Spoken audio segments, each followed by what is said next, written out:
Sveiki, mėly kolegos. Iš tiesų, tikrai norėčiau nuoširdžiai padėkoti organizatoriam už tokią iniciatyvą. Tai yra ne pirmoji ir tikrai tikiuosi, kad ne paskutinė iniciatyva tiesiog visiems susirinkus diskutuoti šiom aktualiom temom. Ir tuo pačiu galbūt pratęsiant mero tą gerą mintį, ne vyriausybinė organizacija, o jūs visi esat aktyvios pilietinės visuomenės, aktyvūs piliečiai. Tai čia ypatingai svarbu ir labai svarbu, kad tas indėlis tą, kurį darote, kad tai būtų ne bergždžias, o turėtų tam tikrą ir įtaką, ypatingai tų sektorių, kur jūs ir atstovaujat. Ir viena kertinių ir pamatinių vertybių čia yra kompromisas. Kiekvienas iš mūsų turime labai daug įvairių skirtingų interesų. Vieni vienaip manom, kiti kitaip manom. Pats svarbiausias yra tas aukso viduriukas. Ir tik tai visi kartu susėdę galim apie tai kalbėti, galim jį surasti. Nebus taip, kad aktyviausi susės ir nuspręs už visus. Visi turim susės ir apsispręsti. Ir tai labai džiugu yra iš tiesų, kad tokios iniciatyvos, jos eina iš apačios, jos nėra nuleistos iš viršaus ir tiesiog žmonės renkasi, aktyvūs piliečiai renkasi ir diskutuoja šiom temom. Tai yra teisingas kelias, teisingas ta prasme, kad jau jis yra išbandytas. Jis yra egzistuojantis tam tikrose ir kitose šalyse tuo pačiu. Ir šiandieną aš tikrai nuoširdžiai džiaugiuosi galėdamas pristatyti Europos ekonominio ir socialinių reikalų komitetą, kuris yra būtent institucija, patariamoji institucija, susidedanti iš įvairių interesų, darbuotojų ir darbdavių kategorijų. Ir kur tas kompromisas gimsta, tik aišku, patarimai, jie eina Europos institucijom, Europos leidžiamosiom iniciatyvom. Tai trumpai galbūt kaip ir pradėsim šią prezentaciją. Tai kas tai yra Europos ekonominio ir socialinių reikalų komitetas? Tai pradžiai turbūt vien pabrėžimą svarbos. Matote prieš save žemėlapį ir jeigu matote, dešiniau yra Europos tarybos pastatas, kairiau apačioje yra Europos parlamentas, visa eilė Europos komisijos pastatų ir komitetas Europos ekonominių ir socialinių reikalų yra įsikūręs pačiam viduriuke. Ta prasme, kad vien geografiškai taip gaunasi, kad ta prasme, kiekviena institucija, su kiekviena institucija yra ryšys ir dialogas. Ir kas tai yra? Tai yra patariamasis organas ir vienintelis Europos Sąjungoje atstovaujantis pilietiniai visuomeniai, įteisintas Lisabonos sutartimi. Tai Europos Sąjungos sutarties 13 straipsnio 4 dalis Europos parlamentui, tarybai ir komisijai padeda ekonomikos ir socialinių reikalų komitetas bei regionų komitetas. Tai regionų komitete yra savivaldos atstovai, tai yra rinkti politikai. Tai yra vienodų teisų, tai yra mūsų kaimynai, tam pačia pastate įsikūrė. Principas labai panašus, mes kiekvienas kūrėm tam tikras patariamasias nuomonės ir į kurias kažkiek kiekviena institucija atsižvelgia. Ką reiškia pilietinė visuomenė? Tai vietiniai žmonės, kurie jaučia didžiausią tiesioginę ES teisės aktų poveikį. Kiekvienas iš mūsų esam tiesiogiai įtakojami. Būtent kiekvieno to sprendimo. Tai labai svarbu yra išgirsti, kas vis dėlto atsitiks priėmus vienokį ir kitokį sprendimą. Tai šioje platformoje pats geriausias būdas yra pabandyti. Tai yra ir darbdavių, ir darbuotojų, ir įvairiam interesam, apie ką mes šnekam ir šiandien. Tai yra trečiasis sektorius, tai yra tam tikra platesnė, tai yra ir ūkininkai, tai yra ir jaunimas, tai yra ir aplinkosaugininkai, tai yra ir vartotojai, tai yra įvairiausių, kokio tik ir turbūt ir pensininkus galim, ir visą ką kitą galim sudėti į tą trečiąjį. Jis yra platus, be galo platus.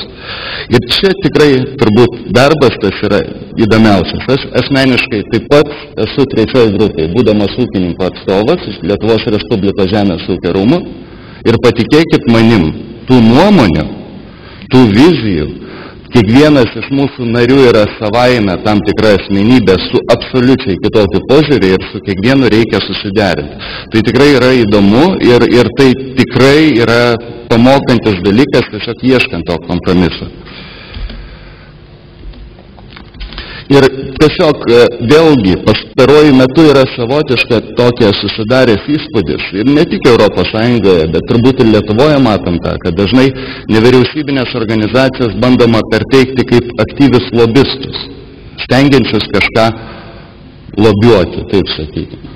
Bet tai nėra, būtent tokia struktūra išima šitą argumentą vien dėl to, kad tai nėra vienos organizacijos nuomonės, tai yra visų tų interesų grupių konsoliduota viena bendra nuomonė, tam tikras kompromisas. Ir pasižiūrėjusi struktūrą, tai mūsų yra 353 nariai iš visų 28 Europos Sąjungos valstybių ir nariai skiriami 5 metų kadencijai, kuris gali būti arba pratęstas, natūraliai, narius skiria ministrų taryba, vadovaudamasi nacionalinių vyriausybių parengtais sąrašais. Tai kiekviena šalis turi atskirą tvarką, kaip yra skiriami. Narių skaičiaus pasiskirstimas, tai labai aiškiai galite matyti. Šiai dienai Lietuvos delegacija yra 9 žmonės, tuo tarpu Lenkijos 21, tai daugiau mažiau priklausomai pagal gyventojų skaičių, Latvijos 7, Prancūzijos 24 ir labai vėlgi galima aiškiai matyti, kad tam tikrų šalių interesų galbūt yra daugiau, tačiau vėlgi, kada kalba eina apie kryptinės, tam tikras šakinės, kaip mes ūkininkai, mes visada žiūrim ir kitų šalių ūkininkų interesus, aplinkosaugininkai žiūri kitų aplinkosaugininkų, profsąjungiečiai žiūri profsąjungiečius visoje Europos Sąjungoje. Tai natūralu, tai nėra kažkokių valstybių barjerų, tai yra tam tikrai mūsų bendri interesai. Ir šiek tiek, kaip ir minėjau, yra 3 grupės. Tai pirma grupė darbdaviai ir darbuotojų ir darbdavių asociacijos. Antra grupė yra darbuotojai, tai yra nacionalinių profesinių sąjungų konfederacijos profsąjungos. Ir kaip ir minėjau, trečia grupė yra įvairūs interesai. Dabar kaip veikia priėmimas, tai ir visas priėmimieji organai, tai mūsų yra pirmininkas, kuris renkamas 2,5 metų kadencijai, rotacija, kiekviena grupė, kas 2,5 metų keičiasi ir teikia savo pirmininko kandidatūrą. Tai šiai dienai pirmos grupės atstovas vadovauja komitetui, jis buvo išrinktas, kita kadencija 2,5 metų bus profesinių sąjungų. Prieš tai buvo trečiosios grupės. Tuo pačiu visi sprendimai priimami tokie darbiniai biure, o pagrindiniai nuomonės priimamos plenariniai asamblėje, kur balsuoja visi nariai. Yra 6 specializuoti skyriai pagal kryptį. Tai ECO yra ekonomikos ir pinigų sąjungos, ekonominės ir socialinės sanglaudos, INT tai yra bendros rinkos, TEN transporto, infrastruktūros, REX išorės, tai užsienio politikos, NAT žemės ūkio, aplinkos apsaugos ir SOK yra užimtumo. Ir darbas, kiekvienas narys renkasi tam tikrą skyrių skaičių, kuriam jisai jaučiasi stiprus ir kuriam būtina jam dalyvauti ir ten atstovauja būtent savo tą interesą. Yra tuo pačiu komitetai, kur pats turbūt jums įdomiausias, kaip yra priimamos nuomonės, rengiamos nuomonės, privalomosios nuomonės arba savo iniciatyva, tai komisija arba parlamentas tam tikrus sprendimus priimdami klausia mūsų nuomonės. Taip pat mes turim teisę savo iniciatyvą iškelti tam tikrą klausimą. Ir vėlgi yra sudaroma tyrimo grupė. Ir ta tyrimo grupė priiminėja tam tikrą nuomonę, svarsto pasiūlymus, teikia ją sekcijai ir sekcija tada vėlgi su pakeitimus teikia ją plenariniai, kur balsuoja visi nariai. vėlgi su pakeitimas. Taip kiekvienas iš narių turi galimybę atspindėti būtent tai, ką jis nori išreikšti. Ir visur svarbiausia yra dinamiškas kompromisas. Tai grafiškai tai atrodo taip. Tiesiog pradedama, yra iškeliamas klausimas, mūsų klausia, yra sudaroma tyrimų grupė, pranešėjas, kuris parašo pirminį tekstą, tyrimo grupėje svarstam, vienam tas nepatinka, kitam tas, balsuojam, ar draugiškų sutarimų pakeičiam tekstą, tą, ką gavom, siunčiam į sekciją, sekcijai vėlgi kiekvienas turim teisę pakeisti, pakeitėm, patiko, visi nubalsavom, siunčiam į plenarinę. Ten vėl tas pats, kiekvienas turim teisę pakeisti, balsuoti, duoti savo patarimus. Ir trumpai tada mūsų bendrai darbo grafikas, tai yra 9 plenarinės sesijos per metus, kiekvienas iš 6 skyrių paprastai posėdžiauja kartą per mėnesį, kiekviena tyrimo grupė posėdžiauja nuo 2, kartais 1 būna, bet dažniausiai 2, labai retais atvejais 3 kartais. Ir aišku, turim generalinį sekretoriatą, kuris visiems talkina. Ir ar į mūsų sprendimus ir patarimus yra atsižvelgiama, taip 81% yra atsižvelgiama. Kažkiek. Klausimas, tai tikrai nėra copy-paste, kad visas tas, ką mes priėmėm, bet tam tikri dalykai, juos visada atsižvelgiama.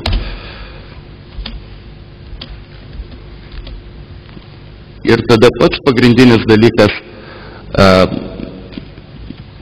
kurį norėčiau vis dėlto užakcentuoti, tai yra pats stiprumas visos pilietinės visuomenės yra to bendro kompromiso, bendro supratimo, bendro tam tikro dialogo ir to sprendimo, kuris ir yra jau išdiskutuotas, kuriam nereikia iš vienos ar iš kitos pusės pateikti tam tikrų kitų argumentų ir taip tiesiog galbūt kažkiek ir sugadinti tą temą.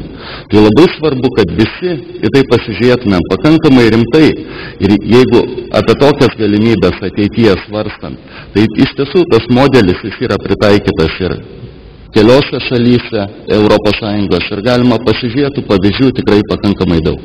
Tai ačiū labai organizatoriam ir jeigu kiltų klausimų, tai labai maloniai atsakysim. Labą dieną. Dėkui organizatoriams, pakvietusiems pasidalinti savo mintimis, nuomonėmis ir be abejo išgirsti jūsų kasdienės aktualės ar pasiūlymus arba vizijas. Na, pagal laiką matau, kad turbūt reikėtų pradėti ne nuo pradžios, bet galbūt nuo išvadų ir apibendrinimų, nes laikas iš tikrųjų reikia gerbti numatytą laiką ir aš galbūt džiaugiamas to, kad gerbiamas Mindaugas puikiai pristatė Europos Sąjungos modelį, kuriame formate man kartais tenka irgi sudalyvauti. Tai aš norėčiau galbūt kaip komentarą pasakyti, kodėl aš čia. Kolegos paminėjo dėl labai svarbaus nevyriausybinių organizacijų įstatymo keitimo. Tikimės, kad galbūt sėkmingai jisai išvys šviesą šiandien Seime. Na, o Lietuvos verslo konfederacija yra viena iš verslo organizacijų asocijuotų struktūrų. Konfederacija registruota pagal asociacijų įstatymą. Na ir kaip minėta, šiandien dienai labai aktualiai nagrinėjimas ir asociacijų įstatymų keitimas ir vėlgi visus lies būtent lobizmo veiklą reglamentuojančių įstatymų peržiūra, nes formaliai konfederacijos ar nevyriausybinės organizacijos jos nėra priskiriamos prie lobistų, kurie įtakoja, atstovauja kažkieno interesus, tačiau panašiai veikla užsiiminėja, atstovaudami tam tikrų grupės narių interesus. Ir gindami juos tiek ir rengdami teisės aktus. Todėl verslo organizacijos, konfederacijos ar asociacijos ar kitaip jos vadintųsi, jos vienu ar kitu būdu vadinamos interesų asociacijomis arba atstovais, kur praktiškai mums tiktų ir grupinių, galbūt ir viešų interesų atstovavimo formatas, vien dėl to, kad keičiant tam tikrą teisės aktą, jis nekeičiamas vienam ūkio subjektui ar nariui kokios konfederacijos, bet keičiamas visai bendruomeniai, tai yra visiems įstatymo vartotojams. Todėl šiandien dienai aš kalbėdamas apie tai, kodėl esu čia, minėjau, kad esmė žinot, ką veikiate jūs ir maždaug susiorientuot, kodėl mes turėtume būti kartu. pilietinė visuomenė labai svarbu ir iš tikrųjų šiandien dienai, kalbant apie modelius, kurie yra ES šalyse, kur pilietinė visuomenė kuriama galbūt pažengus daugiau negu Lietuvoje. Mes matome analogišką modelį, ką minėjo gerbiamas Mindaugas, kad kiekviena valstybė viduje turi tokį formatą ir jisai yra reikalingas būtent tokių teisės aktų svarstymui įtraukiant piliečius, kuriems tie įstatymai yra ir kuriami. Tai klausimas kėlas, kodėl ES arba valstybės narėms reikia tokių struktūrų, o Lietuvoje tokio instituto, visuomeninio instituto arba tarybos, vadinkim, nacionalinės ekonominės socialinės reikalų tarybos mes neturim. Taip gali oponentai sakyti, kad Lietuvoje yra jau galbūt ir dabar per daug tų organizacijų, institucijų, tačiau mes šiandien turim ir įvairias darbo grupės, kurios teigiamos, vieni kritikuoja, kiti jas vadina darbo organais, tai yra iš tikrųjų irgi dialogas ir diskusija, norint priimti teisingus aktus. Yra neseniai verslo organizacijų įkurta verslo taryba, smulkaus verslo taryba, jos turi savo vietą, turi savo esmę ir turi savo nišą, ką jie turi daryti. Tačiau mes kalbame apie platesnio visuomenės atstovavimo grupę, ką ir turi ES, tiek kalbėdami apie šalių, apie sąjungos, apie valstybės politiką, strategiją, teisėkūrą ir tinkamą piliečių narių interesų atstovavimą. To Lietuvoje nėra, todėl mes čia ir esam ir norime kartu su organizatoriais apkalbėti tokį modelį, kuris tinka. Todėl tik tie dialogą, diskusiją, įsiklausydami vieni kitus, mes turime galvoti apie tos nacionalinės ekonominės socialinės reikalų tarybos įsteigimą. Tas įstatymas jau buvo kalbėtas ir praeito vyriausybėje ir šiandien, ir mes matome jo svarbą ir reikalingumą, tačiau diskusija vyksta dėl to, kad ar trūksta politinės valios, ar yra kitų nuomonių, kad yra pertekliniai klausimai. Jeigu mes žiūrėtume į panašiausią analogą, tai yra trišalę tarybą veikiančią, kur darbdaviai, profsąjungos ir valdžios institucijos diskutuoja, tačiau klausimų ratas, kurį nagrinėja šitą instituciją, iš tikrųjų yra per mažas, per siauras ir jis nepriepia visų galimų interesų, tuo labiau, kad jis šiandien dienai pagal darbo kodeksą registruota, iš tikrųjų yra labai apribotas narių dalyvavime, ir tenka apgailestauti, kad dalyviai, kurie iš trijų, galbūt iš darbdavių ir profsąjungų veiklą tą užsiminė, iš tikrųjų padarė tokį dirbtinai uždarą ratą, kuriame netgi norintys negali tą struktūrą patekti, negali diskutuoti, išsakyti savo nuomonės, ir tai yra būti aktyviais pilietiniais visuomenės dalyviais. Tai todėl vien dėl to uždarumo, kuris jau eilę metų ta bastionas negrįsta, mes manom, kad nacionalinės struktūros arba tarybos turėjimas yra neišvengiamai reikalingas, kad visi čia jūs, tie, kurie turit, norit laiko ir turit ką pasakyti, iš tikrųjų galėtų dalyvauti. Mes kaip konfederacija irgi esam šalininkai tokios struktūros, tikrai manome, kad daugelėje beveik visų šalių ES tokie modeliai yra, ir Lietuva nepaslaptis, kad turėtų tokį organą turėti. Tai yra gaila, kad šiandien mes neturim jau mūsų pasitarime ministrės, bet manau, kad kolegos perduos mūsų lūkesčius ir jūsų galbūt įsakytas nuomonės diskusijai, todėl per susitarimą su valstybinėm institucijom mes turime suvokti vieną dalyką, kad tokio formato tarybų, kokių bebūtų ir kiekių bebūtų, turi reikti valdžios institucijom. Jos turi kurti teisinę bazę, reikalingiausią, tikslingiausią, atitinkančią interesams visų jų vartotojų, tai yra tos pilietinės visuomenės ir tą didelę dalį, kurią jūs asmeniškai atstovaujat tiek ir regionuose, tiek ir savo organizacijose. Ko tam reikėtų? Tai aš sakiau, kaip politinė valia, o tą politinę valią arba brandą iš tikrųjų mes turime patys padaryti kritinę masę, kad tai būtų reikalinga ir kad kalbėtume ne vienas, kalbėtume visi panašių tonų ir šiandien galbūt ir bus išgirstama iš jūsų, ar tokio pritarimo tokiems steigimams yra ar nėra. Ir esminis dalykas turbūt būtų, ko mes norim iš valdžios, kuri gaudama mūsų įgaliojimus viename kitame rinkimų etape, kuo labiau atitiktų mūsų interesus ir lūkesčius, tai būtent, kad uždavinys yra toks, kad mes turėtume turėti valdžios institucijas, kurios dirba už sukurto produkto lėšas ir kad tai būtų finansuojami tikslai. Yra uždavinys, yra tikslas, tam turi būti skiriamos lėšos. Tada turi būti atskaitingumas atsiskaito, kas yra padaryta, blogai padaryta, ir jeigu blogai rezultatai, tada arba kai keičiasi tie projektų vykdytojai, arba tas finansavimas toliau tęsimas.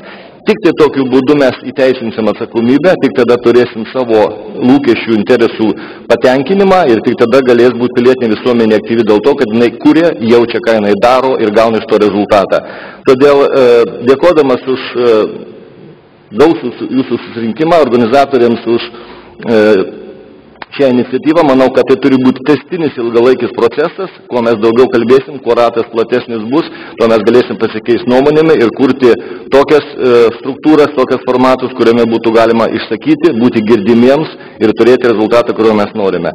Ačiū, bandysiu dalyvauti šiandien jūsų visuose pasisakymuose, klausyti, ką kalbat ir kartu matyti bendromis pastangomis, eiti dideliais žingsniais, stipriais žingsniais link tų sprendimų, kurių mums reikia. Dėkui.